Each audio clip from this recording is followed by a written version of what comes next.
नमस्कार. या सेशनमध्ये आपण बऱ्यापैकी थेरॉटिकल कन्सेप्ट्स आणि काही प्रॅक्टिकल गोष्टी आपण ज्या काल केल्या होत्या त्याबद्दल थोडं बोलणार आहोत.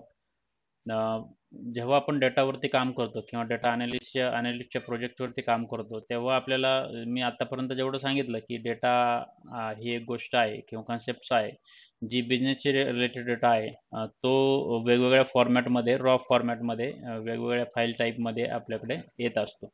हा डेटा स्ट्रक्चर असू शकतो, अनस्ट्रक्चर्ड असू शकतो, ऑर्गनाइज असू शकतो, अनऑर्गनाइज असू शकतो. मग त्या दृष्टीने आपल्याला त्याच्यावरती डेटा प्रिपरेशन करावं लागतं आणि प्रिपरेशन करताना मी तुम्हाला सांगितलं होतं की एक्सेलमध्ये आपण बऱ्याच वेळा डेटा व्यवस्थित अरेंजमेंट करण्याचा प्रयत्न करतो. आता सध्या आपण एक्सेल म्हणतोय, पुढे जेव्हा आपले बाकीचे टूल येतील तेव्हा आपण त्या टूलमध्ये ते डेटा प्रिपरेशन वगैरे करणार आहोत. परंतु सध्या आता आपण एक्सेलमध्ये म्हणतोय, त्यावेळेस आपण जेव्हा मी म्हटलं की सी-एस-व्ही, आता सी-एस-व्हीचा फाईल टाईप म्हणजे कॉमा सेपरेटेड व्हॅल्यूज. म्हणजे काही डेटा असतो जो मशीन जनरेटेड असतो, तो कॉमा सेपरेटेड येऊ शकतो आणि त्यानंतर आपण मग ते डेटा आपण एक्सेलमध्ये प्रिपेअर करतो. आता ही एक फाईल आहे ॲक्चुअली. ही इथे दाखवण्याचा हा उद्देश आहे की काल आपण हे डेटासेट घेतले होते आणि स्वप्नाने या ग्रुपमध्ये आपल्याला ही शेअर केली होती. आता याच्यात थोडंसं बघितलं ना, तर मी आता तिने बरचसं ट्राय केलेलं आहे, की काय-काय करता येईल वगैरे आणि ह्या गोष्टी आपल्याला गरजेच्या आहे. हे दाखवण्याचा उद्देश असा आहे, की आता तुम्ही ही फाईल बघितली असेल तर चांगलंच आहे. थोडंफार ऑब्झर्व्ह करा, की काय-काय आपण करू शकतो. आता मी काल फक्त पिव्होट टेबल सांगितलं होतं, परंतु पिव्होट टेबल पण अ, करायचंच होतं. परंतु याच्या व्यतिरिक्त तुम्ही स्वतःहून काय ट्राय करतात आणि काय-काय गोष्टी करू शकतात. हे इथं केलेले. हे डेटा बार ॲड केले, जे की दाखवतात की त्याची प्राईस जी असेल त्याच्यानुसार. आता हे आपण प्रॅक्टिकली नंतर व्यवस्थित घेणार आहोत. परंतु सांगण्याचा उद्देश असा होता की तुम्ही स्वतःहून आता बघा इथे हा डेटा आहे. तर खाली आपला मंथ वाईज त्याचा टोटल अटेंडन्स आणि त्याचा हे बार डिस्प्ले करण्याचा इथं प्रयत्न केलेला आहे आणि त्यानंतर टोटल रेव्हेन्यू पण. असा हा एक डेटा आणि त्याच्यानंतर काही ऑब्झर्वेशन्स, हे महत्त्वाचे ऑब्झर्वेशन्स. आता इथे एक पिव्होट टेबल तर आपण क्रिएट केलेला होता. पण आता मग इथे ह्या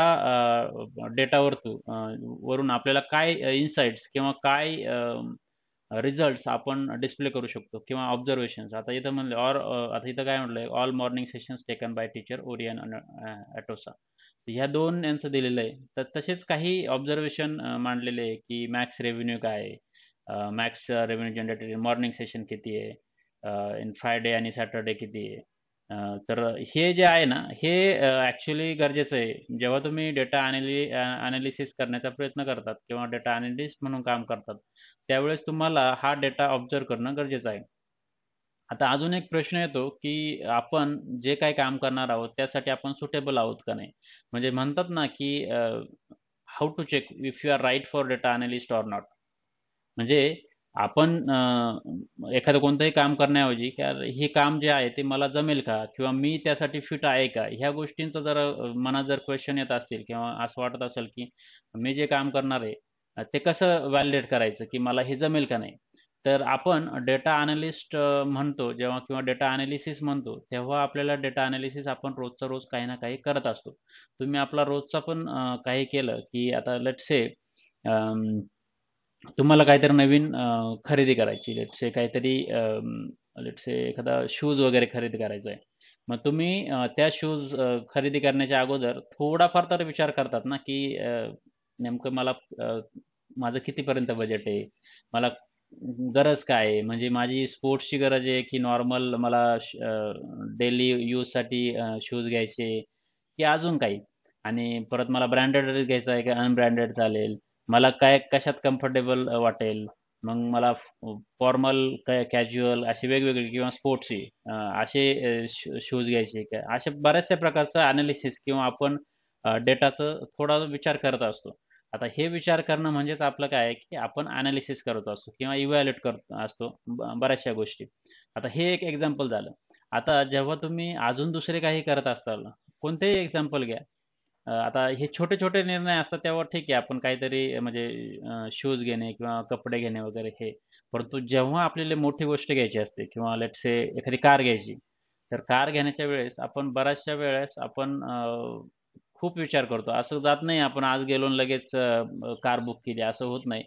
त्यासाठी आपण एक 15 दिवस, 20 दिवस बऱ्यापैकी आपण सगळं ॲनालिसिस करतो. आपलं बजेट किती होतंय, आपलं लोन करायचं आहे का नाही, करायचं असेल तर किती करायचं? त्यानंतर आपल्याला कोणत्या कंपनीची घ्यायची. आपण एकाच कंपनीची ट्राय नाही करत. आपण वेगवेगळ्या शोरूमला व्हिजिट करतो. तिथे जाऊन चेक करतो. त्यांच्याकडून सर्व माहिती घेतो.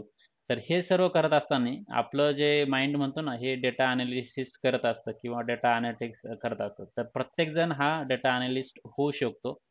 असं नाही की काहींना म्हणजे काही डेटा एनालिस्ट होऊ शकत नाही, असं काही नाही. कारण जे जे लोकं किंवा जे डेटावरती विचार करू शकतात, ते डेटा एनालिस्ट होऊ शकतात. ही गोष्ट लक्षात घ्यायची. त्यामुळं मनात असा कधीही क्वेशन येऊन द्यायचा नाही, की नाही मला हे जमणार नाही. फक्त विचार हा करायचा, की प्रत्येक गोष्ट जी आहे किंवा प्रत्येक डेटा जो आहे, तो मला अॅनलाईज करता येतोय किंवा त्याच्यातून मला जास्तीत जास्त काही क्वेशन्स जनरेट करता येत आहेत का? ते बघायचे आणि त्यानंतर मग त्यानंतर आपल्याला हे वेगवेगळे टूल्स लक्षात घ्या, की टूल्स ही गोष्ट जी आहे ना, म्हणजे मी म्हणतो पॉवर बीआय म्हणा, एसक्यूएल म्हणा किंवा पायथॉन म्हणा, आर प्रोग्रामिंग वगैरे म्हणा.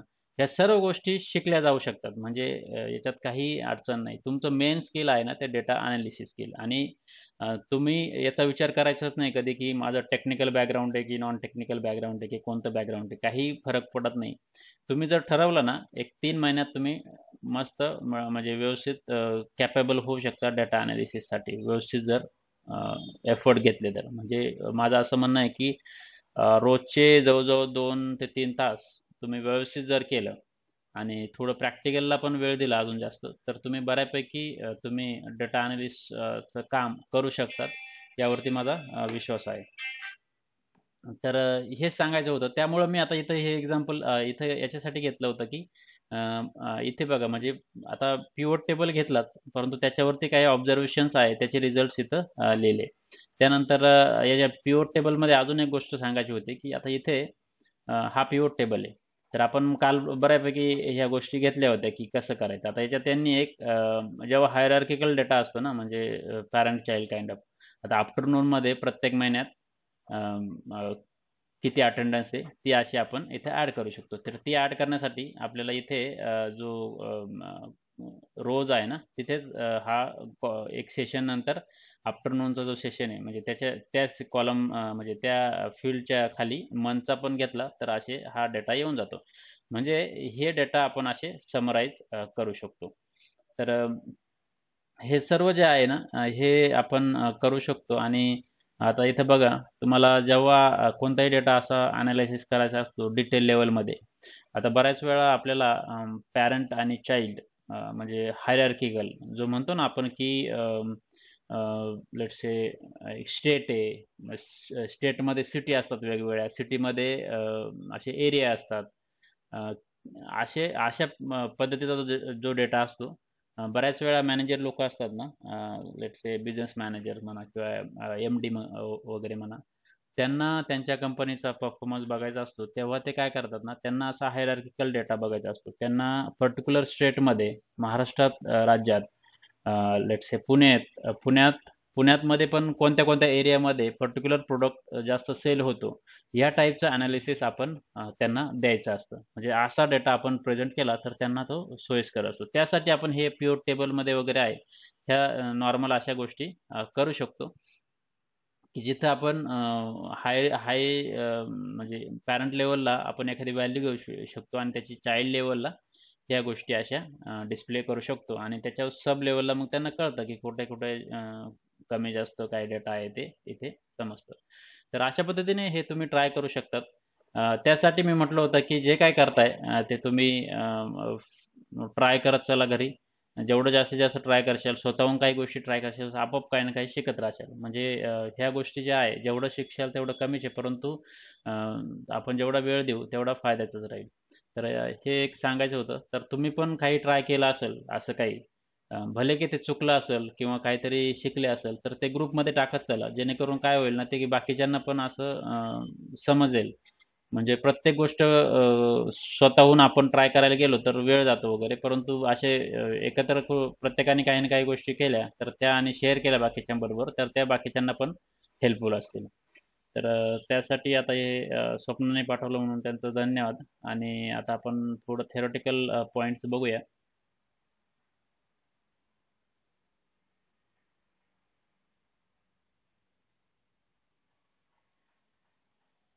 आता आता आपण डेटा फ्लुएन्सीवर होतो होतो म्हणजे जेव्हा आपण सुरुवात केली आतापर्यंत जे काही थेरॉटिकल कन्सेप्ट बघितल्या, थोड्याफार प्रॅक्टिकल बघितल्या, तर मी तुम्हाला सांगितलं होतं की आपण सुरुवात कुठून केली होती? डेटा. बिझनेसचा डेटा आहे, तो रॉ फॉर्मॅटमध्ये असतो. मग त्याच्यावरती आपल्याला सर्व ॲनालिसिस करायचं असतं. मग हे ॲनालिसिस करण्यासाठी आपण म्हटलं होतं की आपल्याला डेटाची फ्लुएन्सी आली पाहिजे. फ्लुएन्सी म्हणजे काय, की आपला जो डेटा आहे तो एकदम व्यवस्थित पाहिजे आणि तो जो आहे ना, तो त्याची अंडरस्टँडिंग आपल्याला व्यवस्थित आली पाहिजे. मग ती अंडरस्टँडिंग येण्यासाठी किंवा त्याची फ्लुएन्सी येण्यासाठी आपल्याला बऱ्याचशा गोष्टी लागतात. म्हणजे जसं लँग्वेज फ्लुएन्सी असते, तशीच डेटा पण फ्लुएन्सी असते. मी तुम्हाला सांगितलं होतं, एक बेसिक लेव्हल असते, नंतर दुसरी असते ती प्रोफेशनल लेव्हल असते आणि अजून एक असते ती डायरेक्टली ॲडव्हान्स ह्या लेव्हल असते. अ, पहिली म्हणजे आपण म्हणू शकतो की एकदमच बेसिक फक्त तुम्हाला डेटा काय आहे ते समजतं. दुसऱ्या ह्याच्यात आपण ॲनालिसिस करतो, जे डेटा ॲनालिसिस करतात. आणि तिसरी जी लेव्हल आहे ती डेटा सायंटिस्ट हे काम करतात. डेटा सायंटिस्ट थोडे जास्त ॲडव्हान्समध्ये कामं करतात किंवा रिसर्च करतात. तर ह्या सर्व गोष्टी लक्षात घ्यायच्या. आणि त्यानंतर मग मी तुम्हाला सांगितलं होतं की आपण डिस्क्राईब करायचा आपल्याला डेटा. तर त्यासाठी मी तुम्हाला काही क्वालिटेटिव्ह डेटा काय असतो, क्वांटिटेटिव्ह डेटा काय असतो ते सांगितलं होतं. मग त्यात बऱ्यापैकी आपण बऱ्याचशा गोष्टी घेतल्या की आणि एक काल आपण चार्ट्स पण बघितले की कोणते चार्ट्स कधी यूज करायचे. म्हणजे bar chart, line chart, scatter plot chart, box plot वगैरे असे बरेचसे चार्ट्स आपण बघितले, हिस्टोग्राम वगैरे बघितले. हे सर्व चार्ट्स आहे ना, ते आपण कोणत्या पद्धतीने, कोणत्या वेळेस कोणते चार्ट्स यूज करायला पाहिजे हे बघितले. आणि त्यावरती जास्त फोकस करा. म्हणजे तुम्ही जेव्हा म्हणतो की आपल्याला डेटा रिप्रेझेंट करायचा आहे किंवा डेटा प्लॉट करायचा आहे कोणत्याही ग्राफमध्ये, तर आपल्याला नेमकं त्यावेळेस समजलं पाहिजे की ह्या डेटासाठी कोणता चार्ट ॲप्लिकेबल आहे. हे समजण्यासाठी आपल्याला ह्या सर्व गोष्टीची अंडरस्टँडिंग असायला पाहिजे. त्यामुळे मी जे काही चार्टचं रिलेटेड सेशन घेतलंय ते तुम्ही परत एकदा गो थ्रू करा. थोडंसं Googleवर सर्च करा. की तुम्हाला जर विचारायचं असेल म्हणजे काही माहिती काढायची असेल की की चार्ट कॉलम चार्ट कधी यूज करायचं, तर जस्ट टाईप करा की when to use column chart किंवा when to use a bar chart. आणि त्याचे आणि विथ सम एक्झाम्पल्स असं एखादं काही सर्च केलं तर तुम्हाला तिथे त्या गोष्टीची इन्फॉर्मेशन येत जाईल. गुगलमध्ये जरी केलं तर चालेल किंवा मग चॅट जीपीटीमध्ये करू शकता. चॅट जीपीटीमध्ये अजून थोडं डिटेलमध्ये येईल, व्यवस्थित येईल, सिस्टमॅटिक येतं ते. मग त्यात तुम्हाला समजेल की कॉलम चार्ट कधी यूज करायचा, बार चार्ट कधी यूज करायचा. ह्या गोष्टी तुम्हाला कुठे उपयोगात येईल, तर जेव्हा तुम्ही इंटरव्ह्यू वगैरे द्याल त्यावेळेस तुम्हाला विचारलं जाईल. तुम्हाला काय एखादा डेटा सेट दिला जाईल. सांगितलं जाईल की हा असा असा डेटा आहे, त्याचे 4-5 कॉलम आहे. त्या 4-5 कॉलममध्ये 9-10 रेकॉर्ड्स आहे. तर मला हा डेटा एखाद्या ग्राफमध्ये रिप्रेझेंट करायचा आहे. तर कोणता ग्राफ यूज करणार अ, किंवा कोणता सुटेबल ग्राफ राहील, अशा पद्धतीचा क्वेश्चन असू शकतो. त्यावेळेस तुम्हाला ते सांगता आलं पाहिजे की हा असा डेटा असेल तर मग कोणता चार्ट्स ॲप्लिकेबल आहे. मग तुम्हाला त्या गोष्टी लगेच क्लिक झाल्या पाहिजे की बार चार्ट आपल्याला कधी यूज करायचा. जेव्हा कंपॅरिझन करायचं असतं 2 व्हेरिएबलचं किंवा 2 पॅरामीटर असतात त्याचे कंपॅरिझन असतं, तेव्हा आपण बार चार्ट यूज करतो. लाईन चार्ट कधी यूज करतो, तर data over a period of time, म्हणजे जो मंथली दाखवायचा आहे, वीकली दाखवायचा आहे, डेली दाखवायचा आहे किंवा इयरली डेटा दाखवायचा आहे, त्यावेळेस आपण लाईन चार्ट यूज करतो. स्कॅटर प्लॉट चार्ट्स कधी यूज करतो, जेव्हा आपल्याला जे जो डेटा डिस्पर्स आहे म्हणजे असं सेपरेटेड झालेला आहे, तो जेव्हा आपल्याला प्लॉट करायचा असेल तेव्हा आपण प्लॉट चार्ट यूज करतो. असे वेगवेगळे ते थोडं अंडरस्टँडिंग असू द्या. ते तुम्हाला उपयोगाचं राहील. आणि त्यानंतर मग मी आपले जे क्वालिटेटिव्ह आणि क्वांटिटेटिव्ह डेटा होता. क्वालिटेटिव्ह म्हणजे आपला जो काही डिस्क्रिप्टिव्ह डेटा आहे.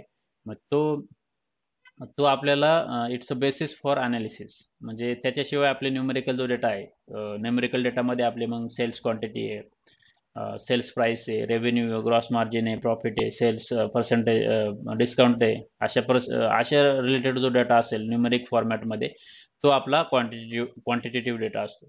तर ह्या गोष्टी लक्षात असू द्या. आणि त्यानंतर मग आता आपल्याला हे बघितल्यानंतर आपले न्यूमेरिकल डिस्क्रिप्शन्स म्हणजे जे काही न्यूमेरिकल डेटा आहे, आता याच्यात आपल्याला न्यूमेरिकल डेटामध्ये आपल्याला बऱ्याच वेळा काही ऑपरेशन्स परफॉर्म करावं लागतात. मग त्यासाठी स्टॅटिस्टिक्स ही एक कन्सेप्ट आहे. ज्यांचं मॅथ्स झालेलं आहे, ज्यांचं स्टॅटिस्टिक्स झालेलं आहे, त्यांना थोडंफार माहीत असेल की स्टॅटिस्टिक्स हा सब्जेक्ट काय आहे. तर statistics is a kind of a mathematics, म्हणजे थोडी मॅथेमॅटिक्सचीच एक similar to mathematics I think. माझं एवढं स्टॅटिस्टिक्समध्ये झालेलं नाही काही, परंतु मला जेवढं समजतं की मॅथ्स आणि स्टॅटिस्टिक्स इज ऑलमोस्ट सिमिलर. मग त्यात आपल्याला काही फंक्शन जे असतात ते डेटा अनालिसिस पर्स्पेक्टिव्हने आपल्याला शिकावं लागतात. मग त्यासाठी एक डिस्क्रिप्टिव्ह डेटा असतो आणि एक इन्फरन्शियल डेटा असतो. दोन टाईप याच्यात, इन्फरन्शियल आणि डिस्क्रिप्टिव्ह. आणि याच्यात मेजर ऑफ सेंटर, याच्यात मीन, मीडियन, मोड, आता हे 3 टाईप आहे. आणि डिस्पर्शनमध्ये रेंज, व्हॅरियन्स, स्टँडर्ड डेव्हिएशन हे आहे. तर हे आपण हे सर्व फंक्शन्स आज थेरॉटिकल नेमके आपण कसे कॅल्क्युलेट करतो हे बघणार आहोत. आणि याचे एक्सेलचं जेव्हा सेशन होईल त्यावेळेस आपण याचे पूर्ण प्रॅक्टिकल घेणार आहोत की मीन कसा कॅल्क्युलेट करायचा आणि मीन कधी यूज करायचा, मीडियन कधी यूज करायचा, मोड कधी यूज करायचा, ह्या सर्व गोष्टी आपण घेणार आहोत. तर स्टॅटिस्टिक्स लक्षात असू द्या. आता जेव्हा डेटा अनालिटिक्सचा पूर्ण कोर्स कंटेंट जरी बघितलं तुम्ही कुठे, तर ते बऱ्याच वेळा सुरुवातीला डेटा आणि त्यानंतर स्टॅटिस्टिक्सचा पार्ट इन्क्लूड करतातच. म्हणजे कारण की स्टॅटिस्टिक्स हे बऱ्याच वेळा गरजेचं असतंच.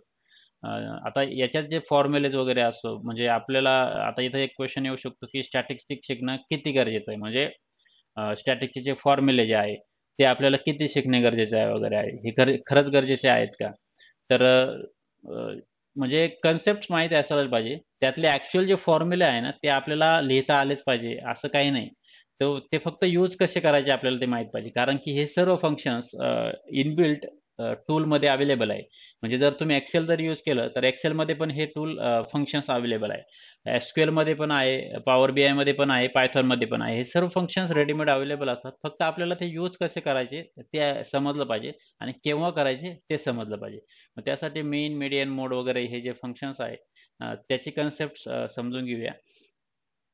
आणि मेजर्स ऑफ सेंटर म्हणजे जो काही डेटा असेल त्याचा सेंटर कन्सिडर करून आपण हे जे काय आहे ते अनालिसिस करतो. तर मोड ही पहिली गोष्ट आहे. मोडमध्ये काय करतो आपण की मोस्ट कॉमन व्हॅल्यू, म्हणजे काही डेटा सेट दिलेला आहे आपल्याकडं. तर त्याच्यात काय होतं ना की कधी यूज करायचं आता हे मोड वगैरे किंवा मेन किंवा मीडियन वगैरे. बऱ्याच वेळा जेव्हा आपला डेटा येतो डेटा सोर्सकडनं किंवा कोणत्याही एखाद्या बिझनेसच्या डेटाकडनं, तर काय होतं ना की सपोज लेट्स से 100 रोजचा डेटा आहे आपल्याकडे. 100 रोजमध्ये एखादी फील्ड आहे, लेट्स से क्वांटिटी, ठीक आहे. किंवा एखादी अशी काहीतरी फील्ड आहे, लेट्स से टेम्परेचर. टेम्परेचर आपण कॅल्क्युलेट करतोय, एक महिनाभराचं टेम्परेचर आहे. आणि काय झालं ना की रोजच्या रोज हे टेम्परेचर रेकॉर्ड केलं जात होतं. परंतु काही दिवस आहे ना, असं एक 2-4 दिवस आहे ना, तो डेटा आपल्याला भेटला नाही किंवा तो मिसिंग झाला.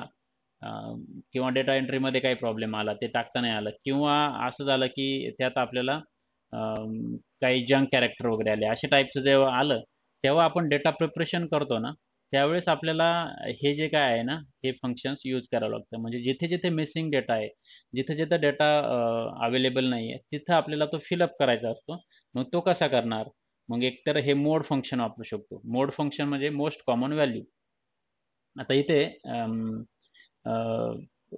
एक्झाम्पलला दिलेलं आहे की find the mode of this particular data set. आता ही काहीतरी रेंज आहे. तर मोड म्हणजे जो जास्तीत जास्त वेळेस आलेला आहे. आता इथं बघा 4 3 वेळेस आलेला आहे, 15 3 वेळेस आला आहे. म्हणून हे 4 and 15 are modes of the set. तर हे एक मोड आपण असे कॅल्क्युलेट करतो. आणि याला जर असं इथे म्हटलं की आता हे जे एक एक्झाम्पल आहे, psychological profiles of US states. US मध्ये हे जे काय आहे पर्टिक्युलर डेटा आहे हा. आता इथं 3 टाईपचे पीपल आहे, म्हणजे की फ्रेंडली अँड कन्व्हेन्शनल, टेम्परामेंटल आणि inhibited and relax and creative असं काहीतरी आहे. तर यांचा असा डेटा आहे. मग याच्यात मोस्ट कॉमन काय आहे, तर याचं मी आता एक्झाम्पल इथे घेतोय की इथं मोस्ट लाईक मोड कसा कॅल्क्युलेट करायचा. आता इथं याच्यात जास्त मोस्ट कॉमन आलेले जास्त वेळेस कोणतं आलंय, तर इथं ही फर्स्टची जी व्हॅल्यू आहे ती आपण ॲज अ मोड कन्सिडर करू शकतो. बाकीचे आहे 2 आहे, 2 वेळेस आलेले, इथं 2 वेळेस आलेले, बाकीचे 1 वेळेस आलेले. आता याच्यात प्रॉब्लेम असा होऊ शकतो, की आता इथे बघा इथं मिसिंग झालेली व्हॅल्यू आणि एक हा झालाय तो एक आउटलायर आहे. आउटलायर आता तुम्हाला कन्सेप्ट माहीत असेल. आउटलायर म्हणजे काय असतात, की आपला काही डेटा असेल त्याच्यातला एखाद 2 असा डेटा असतो, की तो खूप आउटसाइड असतो किंवा तो युज्युअल नसतो म्हणजे अनयुज्युअल असतो. बाकीच्यांशी तो मॅच होत नाही. तर असा एक डेटा असतो. मग त्यावेळेस आपल्याला याचं मोड कसं कॅल्क्युलेट करायचं तर इझी टू कॅल्क्युलेट तर हे तर आहेच. आता कॉमन घ्यायचं आहे म्हणजे तो कॅल्क्युलेट करण्यासाठी सोपा आहे and works with any kind of data. कोणत्याही डेटा बरोबर तो काम करतो म्हणजे जो काय असेल तो आपला डेटा. आणि त्याच्यानंतर may not match the institute centre for skewed data. Skewed data म्हणजे काय की खूप हायेस्ट पीकवाला जो डेटा असतो त्या टाईपला तो मॅच कधी कधी होऊ शकत नाही. तर हे एक डिसएडव्हान्टेज म्हणता येईल मोडचं. आता दुसरा जो प्रकार आहे तो मेडियन. मेडियन म्हणजे काय मिडल स्कोर. आता मिडल स्कोर म्हणजे काय की आता ही 3 व्हॅल्यू आहे आपल्या 4, 1 आणि 7. तर याच्यात मिडल कोणती? आता याला काय करायचंय हे 4 हा मिडलचा नंबर आहे कारण की काय ना याला जर ऑर्डरमध्ये केलं म्हणजे 1, 4, 7 याच्यात जे मिड व्हॅल्यू कोणती आहे किंवा मिडियन कोणता आहे तर 4 नंबर. तर असं आहे. आता याला जर ग्राफिकली प्लॉट करायचा प्रयत्न केला तर मग इथे असा आपला हा मिडियन येऊ शकतो इथे हा 4th नंबरचा. तर असं आपण हे डिवाइड करू शकतो. मेडियन पण इझी टू फाइंड आहे. वर्क्स फॉर एनी डेटा ऑर्डरमध्ये केल्यानंतर आणि great for skew data or when outliers are present. म्हणजे आउटलायर आता इथं असले इथं आउटलायर आहे हा खूप आउटलायर तरी काही प्रॉब्लेम नाही याला. म्हणजे याला कन्सिडर करू शकतो आपण ह्या मीडियन जेव्हा आपल्याला कॅल्क्युलेट करायचं असतं तेव्हा. त्यामुळे मीडियन आपण मीडियन आता मीडियन म्हणजे ॲक्च्युली ॲव्हरेज गोष्टी ॲव्हरेज किंवा मतलब मिडलचा जो नंबर आहे तो आहे आपला ॲक्च्युली ॲव्हरेज नाही सॉरी. आणि मीन जो आहे तो ॲव्हरेज आहे. तर मीनमध्ये काय करतो आपण सर्वांची टोटल करतो आणि जो जो काय मधला जो नंबर येईल त्याला म्हणजे टोटल करून डिवाइड करायचे त्याला आणि जो काही नंबर येईल तो असतो. तर याचा फॉर्म्युला जो आहे की summation of x number of records असतील त्याचं समेशन करायचं आणि divide by number of items. तर एवढं केल्यानंतर त्याचा मीन येईल नॉर्मल ॲव्हरेज. आता हे जे फंक्शन आहे आपण ते याच्यात यूज करतो एक्सेलमध्ये. इट्स फॅमिलियर कॅल्क्युलेशन सर्वांना माहिती works for quantitative or continuous data. Quantitative data असतो न्यूमेरिकल डेटा त्याच्यावरतीच यूज होतो. क्वालिटेटिव्ह डेटाला यूज होत नाही आणि it's a very useful in analysis. बऱ्याच वेळा आपल्याला अनालिसिस करायचं असेल काही पर्सेंटेज कॅल्क्युलेट करायचे असेल तेव्हा आपल्याला हा यूज करता येतो. त्यानंतर आता आपल्याला describe the variability with the range and IQR. आता व्हरायबिलिटी म्हणजे काय की जो काही डेटा असेल तो कसा आता व्हॅरिंग होतोय किंवा चेंज होत राहतोय. त्यासाठी आपल्याला रेंज आणि IQR इंटरक्वार्टाईल रेंज असे हे 2 कन्सेप्ट्स आहे. त्या आपल्याला काढावं लागतात. मग how spread out are scores. आता स्कोरचा डेटा आहे सपोज एखादी एक्झाम आहे त्या एक्झामचे स्कोर आहे मग तो कसा स्प्रेड झालेला आहे कुठल्या कुठल्या कॅटेगरी कुठल्या कुठल्या स्टुडंटला कसा कसा डेटा कोणत्या कोणत्या विषयाला भेटलेला आहे. अशा प्रकारचा जेव्हा डेटा असेल तेव्हा आपल्याला ह्या 3 गोष्टी काढाव्या लागतात. Range quartiles and IQR. Quartiles and IQR almost similar आहे. आणि रेंज जी आहे ती मिनिमम मॅक्सिमम आणि व्हॅरन्स आणि स्टँडर्ड डेव्हिएशन. आता रेंज बघूया आपली. रेंज म्हणजे काय आहे ना की मॅक्झिमम टू मिनिमम म्हणजे मॅक्झिमम मायनस मिनिमम याची जर रेंज काढली आपण तर याचा जे डिफरन्स काढला तर ती रेंज व्हॅल्यू येते. तर आता इथे बघा 11 - 1 जर काढलं तर त्याची व्हॅल्यू जी आहे ती 10. तर अशा पद्धतीने आपण हे रेंज काढू शकतो. Works with any data easy to calculate and can get thrown off by outliers or anomalies. Anomalies म्हणजे काय की डुप्लिकेटनेस असेल किंवा आउटलायर्स असतील ह्या आउटसाइड डेटा. तर बऱ्याच वेळा हे आपल्याला आता एखादा हा इथे बघा हा आउटलायर आहे आपला भरपूर पुढे गेलेला आणि हा सगळ्यात जास्त आहे परंतु इथं मध्ये डेटा नाही. तरी पण आपल्याला हे कन्सिडर करावं लागतं मिनिमम आणि मॅक्सिमम. त्यामुळे असं होऊ शकतं की आपला जो काही डेटा आहे तो याच्यातून बाहेर म्हणजे जे काही अनालिसिस आपल्याला भेटायला पाहिजे ते परफेक्ट असेलच अशी काही गॅरंटी देता येत नाही. परंतु जेव्हा आपल्याला अशी मॅक्झिमम टू मिनिमम रेंज काढायची असेल तेव्हा आपण हे फंक्शन यूज करू शकतो. आता क्वार्टाईल्स असतात. क्वार्टाईल्स म्हणजे काय की आपला जो काही डेटा आहे तो 4 इक्वल पार्टमध्ये डिवाइड करायचा असा जो काही डेटा आहे तो. आणि आता त्याला Q1, Q2, Q3 वगैरे आणि Q4 असं म्हणायचं. जसं की 3-3चा डेटा, जसं काय याच्यात 3 रेकॉर्ड असेल, याच्यात 3, याच्यात 3, याच्यात 3 असा डेटा आपण कन्सिडर करायचा. याला क्वार्टाइल्स म्हणायचं. म्हणजे जो काही डेटा आपला खूप सारा असेल, लेट्स से 100 रेकॉर्ड्स आहेत, तर 100 रेकॉर्ड आपल्याला अनालिसिस करायला थोडे अवघड जातील. तर त्याचं काय करायचे, 4 पार्ट करायचे. लेट्स से 25-25चे पार्ट, 4 पार्ट केले आणि त्याच्यात 4 पार्टला आपण सेपरेट अनालिसिस केलं, तर अजून आपल्याला जास्त इन्साईट भेटू शकतात किंवा जास्त चांगल्या पद्धतीने आपण ते समजू शकतो. आता इंटर क्वार्टाईल रेंज असते एक, तर याच्यातले काय करतात ना, 2 जे आहे हे ग्रे कलरचे केलेले त्यांना काढून टाकतात आणि हे मधले जे 2 आहे त्यांनाच कन्सिडर केलं जातं आणि त्याच्यावरती अनालिसिस परफॉर्म केलं जातं. तर हे जे आहे Q1 आणि Q3 म्हणून IQR वगैरे त्याला इंटर क्वार्टाईल रेंज म्हणतात, म्हणजे Q3 मायनस Q1. आता हे काय, easy to find, works for any data that can be put in order and great for skew data और वेन आउटलायर्स आर प्रेझेंट. म्हणजे आउटलायर जरी असले तरी त्यासाठी पण हे चालून जाऊ शकतं. आता पुढची एक कन्सेप्ट आहे व्हरायन्स आणि स्टँडर्ड डेव्हिएशन. खूप महत्त्वाचे आहे हे व्हरायन्स आणि स्टँडर्ड डेव्हिएशन. आपल्याला बऱ्याच वेळा एक्सेलमध्ये यूज करावं लागतात जेव्हा आपल्याला काही डेटा डिस्पर्शन जे असतात ते आपल्याला चेक करण्यासाठी. तर आता व्हरायन्स हा याचा एक स्टॅटिस्टिकचा फॉर्म्युला आहे. Variance is a measure of dispersion that takes into the account the spread of all data points in a data set. म्हणजे आपल्याकडे खूप सारा डेटा असेल तर तो कसा स्प्रेड आउट झालेला आहे ते कॅल्क्युलेट करण्यासाठी आपण हे व्हरायन्स कॅल्क्युलेट करतो आणि याच्यावरतून आपण काही कन्क्लुजन किंवा काही डिसिजन्स घेऊ शकतो व्हरायन्स कॅल्क्युलेट केल्यानंतर.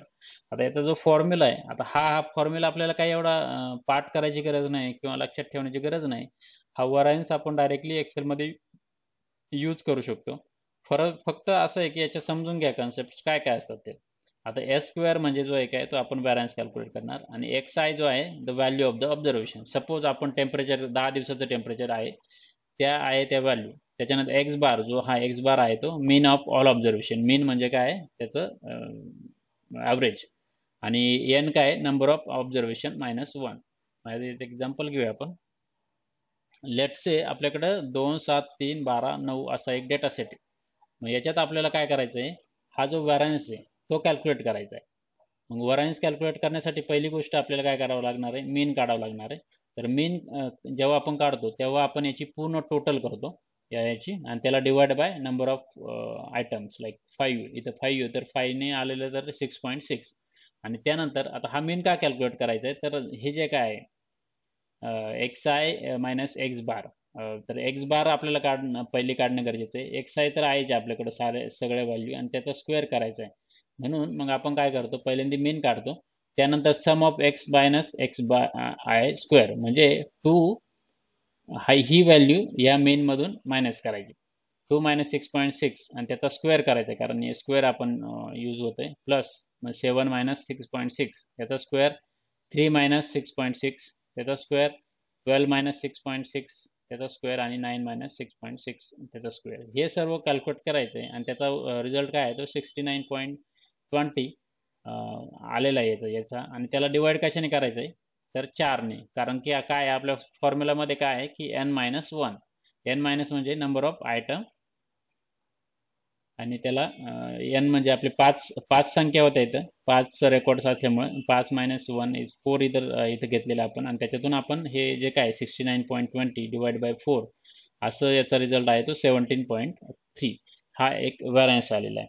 आता जेव्हा आपण व्हॅरन्स कन्सिडर करतो, कोणताही डेटाचा व्हॅरन्स कॅल्क्युलेट करायचा असेल तर आपल्याला असं म्हणू शकतो की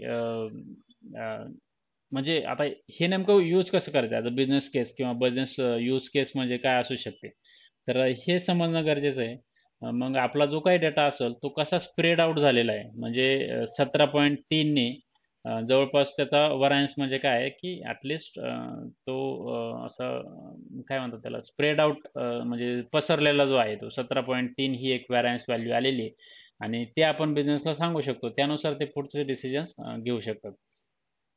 आता याचं एक्झाम्पल बिझनेस यूज केसेस इथे दिलेले. In finance standard deviations of the price data are frequently use as a measure of volatility. म्हणजे व्हॉलॅटिलिटी म्हणजे जे म्हणतो ना मार्केटमध्ये, मार्केट कधी अप असतं कधी डाऊन असतं. म्हणजे बऱ्याच वेळा कधी कधी मार्केट कायम पॉझिटिव्ह मुवमेंटमध्ये असतं, कधी कधी निगेटिव्ह मुवमेंटमध्ये असतं. आणि कधी कधी असा दिवस असतो की मार्केट कधी पॉझिटिव्ह जात आहे, कधी निगेटिव्ह जात आहे, परत पॉझिटिव्ह जात आहे, परत निगेटिव्ह, अशी व्हॉलेटिलिटी असते. व्हॉलेटिलिटी म्हणजे काय की स्थिर नाही, म्हणजे फक्त असं वर खाली होत राहतं ते मार्केट. त्यावेळेस हे फायनान्समध्ये यूज होतात. आणि इन्व्हेस्टर जे असतात ना, ते एखाद्या स्टॉकची रिस्क फाइंड आउट करण्यासाठी हे स्टँडर्ड डेव्हिएशन्स यूज करतात.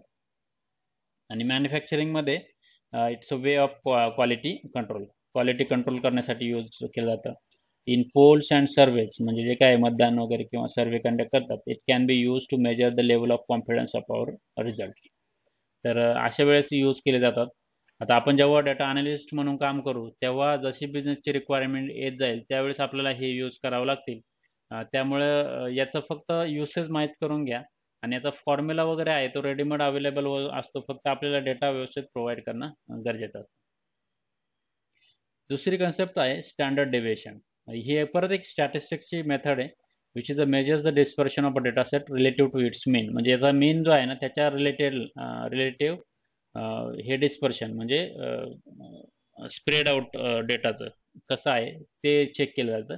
And it's calculated as a square root of variance. Variance जो आहे आपला त्याचा स्क्वेअर रूट घेतला जातो इथे असा. याच्यात आपण पॉप्युलेशन स्टँडर्ड डेव्हिएशन म्हणजे हे ओमेगा चिन्ह आहे ते. Each value from the population x i bar, आणि पॉप्युलेशन मीन आहे आणि त्याचा स्क्वेअर, आणि त्याचा स्क्वेअर रूट घ्यायचा आहे.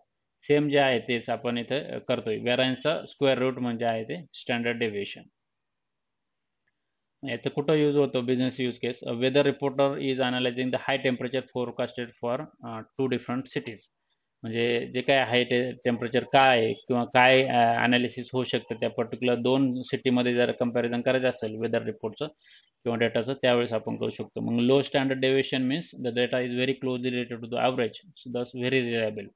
म्हणजे लो डेव्हिएशन असेल तर ॲव्हरेजच्या क्लोज आहे, म्हणजे ॲव्हरेजच्या जवळ आहे, तर ते रिलायबल आहे किंवा म्हणजे आपण म्हणू शकतो की हा डेटा योग्य आहे. परंतु जर हाय स्टँडर्ड डेव्हिएशन आलं तर म्हणायचं की there is a large variance between the data and the statistical average and it is not reliable.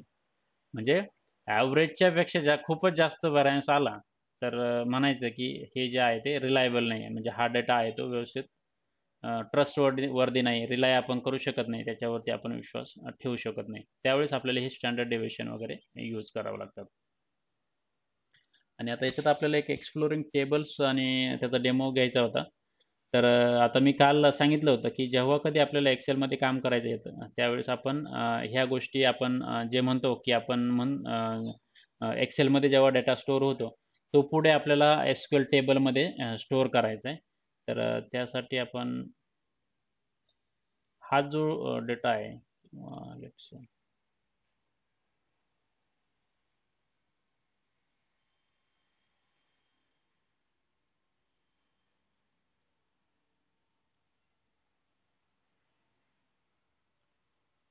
हां, हे एक ॲक्टिव्हिटी तुम्हाला आज करायची आहे, ज्याच्यात हा डेटा तर आहे, परत याच्यात असे टेबल्स क्रिएट करायचे.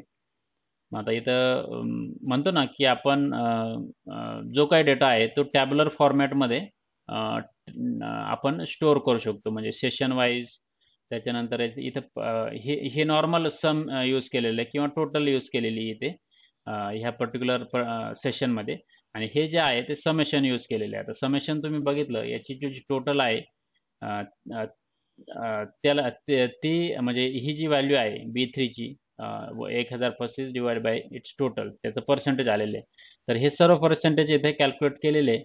आणि हे कॅल्क्युलेट केल्यानंतर मग परत आता इथं काही अजून attendance by day and session असे केलेले आहे. त्यानंतर इथं अजून हे पर्सेंटेज वगैरे कॅल्क्युलेट केले आणि त्यानंतर काही चार्ट्स याच्यावरती प्रिपेअर केलेले आहे. आता हे चार्ट्स वगैरे तुम्ही ट्राय करू शकता. मी याची एक्सेल शीट शेअर करणार आहे. ही एक्सेल शीट थोडी ऑब्झर्व करायची आहे तुम्ही. आणि याच्यात तुम्हाला काय काय दिसतं आणि हे ॲक्च्युअली कसं केलेलं आहे हे फक्त ऑब्झर्व करायचं आहे आणि तुम्ही पण याच्यात ट्राय करायचं की हां, याच्यात नेमकं काय काय दिसतं. याच्यावरून तुम्हाला काय काय इन्साईट्स किंवा व्हॅल्युएबल इन्फॉर्मेशन भेटू शकते ते बघायचं आहे. बऱ्याच गोष्टी आहे की आता इथे बघा हा एक कॉलम चार्ट क्रिएट केलेला आहे. कशाचा आहे, रो पर्सेंट आणि कॉलम पर्सेंट, आणि मग याच्यात फरक काय आहे ते आयडेंटिफाय करायचं आहे. आणि हे झाल्यानंतर मग इथं पिव्होट टेबल मी ते आपण जो घेतला होता काल तो आहे, तो तुम्ही थोडा चेक करायचा आहे. आणि शेवटी इथे अजून एक काय टेबल इन्स्ट्रक्शन. आता इथं इथं एक पिव्होट टेबल आणि चार्ट क्रिएट केलेला आहे. तर तुम्हाला याच्यात काय करायचं आहे ना, की हा जो काही चार्ट आहे याच्यावरती इथं हा थोडा चार्ट मी चुकीचा केलेला आहे इथं मुद्दामून, की याच्यात थोडंसं तुम्हाला काय करायचं आहे, की हा डेटा आहे तो पूर्ण डेटा घ्यायचा आहे आणि त्यानुसार तुम्हाला हा चार्ट चेंज करायचा आहे. मे बी तुम्ही स्टॅक्ड बार चार्ट म्हणजे कॉलमची हे आहे ना इथे, तर याच्यात तुम्ही काय करायचं आहे ना, की हा चार्ट 3D कॉलम करा किंवा मग हे असा हॉरिझॉन्टल चार्ट वगैरे क्रिएट करा. असे वेगवेगळे क्रिएट करा. आणि याच्यात तुम्हाला हे सर्व जे डेटा आहे इथलं हे ते व्यवस्थित इथं प्लॉट करायचे. आता इथं बघा 2च टीचरचा हा डेटा आहे. तर आपल्याला तसं न करता तुम्हाला काय करायचं आहे, हा पूर्ण डेटा इथे 3 अन् 2 5 5 टीचर आहे. त्यांचा पूर्ण यांचा डेटा इथे डिस्प्ले झाला पाहिजे. हे तुम्हाला करायची हे एक्सरसाइज एकदम सिंपल आहे. हे मी तुम्हाला का सांगतोय कारण की याच्यातून तुम्हाला थोडं प्रॅक्टिस होईल. आता याचे 2-4 चार्ट्स आहे. हे सेम आहे चार्ट्स इथे ठेवलेले. तुम्ही हे चार्ट्स वेगवेगळे ट्राय करून चेंज करू शकतात. याच्यातून तुम्हाला पाय चार्ट वगैरे क्रिएट करता येतोय का? परत अजून काही चार्ट्स आहे इथे लाईन चार्ट वगैरे त्या टाईपचे येते करता. तर हे सगळे चार्ट्स आहे ते ट्राय करायचे आणि त्यानुसार तुम्ही याची थोडीशी तुमची प्रॅक्टिस होईल. त्यासाठी मग तुम्हाला हे एक्सेल शीट मी जी आहे ती शेअर करतो आणि त्यावरती तुम्ही याची प्रॅक्टिस करा. अजून काही डॉक्युमेंट्स आहे जे मी तुम्हाला आज शेअर करणार आहे. ते डॉक्युमेंट तुम्ही शनिवार, रविवारी व्यवस्थित म्हणजे स्टडी करा. त्याच्यात बऱ्याचशा कन्सेप्ट्स आहे. तुम्हाला जे डेटा ॲनालिस्टसाठी काय-काय जे बॅकग्राऊंड लागणार आहे म्हणजे आता आता आपली सुरुवात झाली ही जर्नी म्हणजे जे काही प्रवास आपण आता करतोय, की डेटा ॲनालिस्ट कसं व्हायचं आणि लक्षात घ्या, की आपलं टार्गेट काय आहे, की पुढच्या एक साधारण आता हा डिसेंबर चालू झाला आहे आजपासूनच. पूर्ण डिसेंबर संपल्यानंतर आणि जानेवारीच्या 15 जानेवारीच्या पर्यंत तुम्ही रेडी असायला पाहिजे. विथ एस-क्यू-एल, एक्सेल आणि पॉवर बी-आय. ह्या 3 गोष्टी तुम्हाला आल्याच पाहिजे तोपर्यंत. त्यासाठी मी जेवढं सांगतोय ना, तेवढं व्यवस्थित करत चला आणि प्रॅक्टिसवर जास्त फोकस करा. आणि ह्या गोष्टी होतील म्हणजे असं काही नाही की आणि हे मी एवढा टाईम का देतोय की 15 जानेवारीपर्यंत? कारण की मी असं एक्सपेक्ट करतोय की मी 1 तास तुम्हाला इथं शिकवतोय. तुम्ही ॲटलीस्ट 1 तास घरी देत असाल याच्यासाठी. जास्त देत असाल 2 तास तर खूपच चांगलं आहे. पण जरी नाही 2 तास तरी 1 तास तरी द्या. जरी तुम्हाला वीकडेजमध्ये काही जॉब वगैरे असेल किंवा काही गोष्टीमुळे शक्य होत नसेल, तर शनिवार, रविवारी ॲटलीस्ट 2-2, 3-3 तास द्या. म्हणजे जवळपास शनिवारी 2 तास, रविवारी 2 तास असे 4 तास तरी द्या किंवा 3-3 तास दिले तरी चालेल. 5-6 तास तुम्ही जर हे केलं, तर मी नक्की सांगतो की याच्यात जे आहे ना तुम्ही डेटा अॅनालिस्टमध्ये तुम्ही बऱ्यापैकी स्किल अॅक्वायर करून तुम्ही तेवढे कॉन्फिडन्स येऊन जाईल तुम्हाला. तुमचं काहीही बॅकग्राऊंड असो, टेक्निकल असो किंवा बॅकग्राऊंड किंवा नॉन टेक्निकल असो. एवढं करा आणि तुम्ही नक्कीच डेटा अॅनालिस्टसाठी अप्लाय करू शकतात. एवढा कॉन्फिडन्स ऑटोमॅटिक येऊन जाईल तुम्हाला. ठीक आहे. काही क्वेशन्स असतील तर विचारू शकता. आपलं आता सेशन झालेलं आहे इथं आज.